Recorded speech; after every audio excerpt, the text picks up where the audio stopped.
আসসালামু আলাইকুম রহমতুল্লাহ। যদি কোনো ব্যক্তি গোপনে পাপ করে তাহলে আল্লাহ তাআলা তার সমস্ত আমল বরবাদ করে দিবেন। ইবনে মাজাহ শরীফের 4245 নম্বর হাদিস, আল্লাহ রসুল সাল্লাল্লাহু আলাইহি সাল্লাম বলেন, লা আলামান্না আকওয়ামান মিন উম্মতি, আমি আমার উম্মতের মধ্য থেকে এমন একটি দল সম্পর্কে জানি, ইয়াতুনা ইয়াউমাল কিয়ামাতি, তারা কিয়ামতের দিন উপস্থিত হবে, বিআমসালি জিবালিন তিহামাতা বিদ, তিহামা নামক স্থানের শুভ্র পাহাড়, সাদা পাহাড়, বড় পাহাড়ের ন্যায় ইবাদত নিয়ে তারা কিয়ামতের দিন আল্লাহর সামনে উপস্থিত হবে।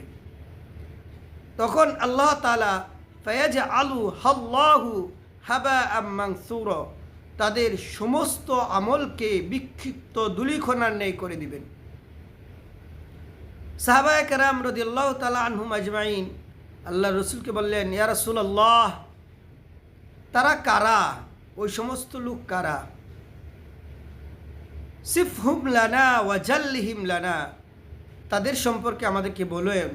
আল্লাহ নাকুনা মিনহুম ওয়া নাহনু লা না'লাম, যাতে আমরা অজ্ঞতাবশত তাদের অন্তর্ভুক্ত না হয়ে যায়, এজন্য তাদের সম্পর্কে আমাদেরকে বলেন।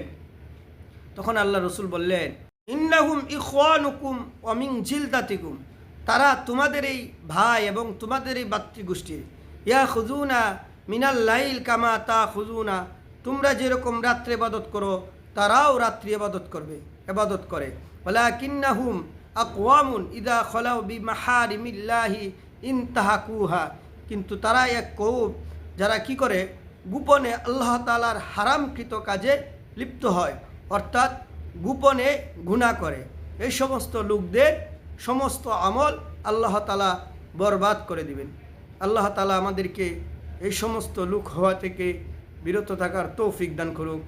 আমিন।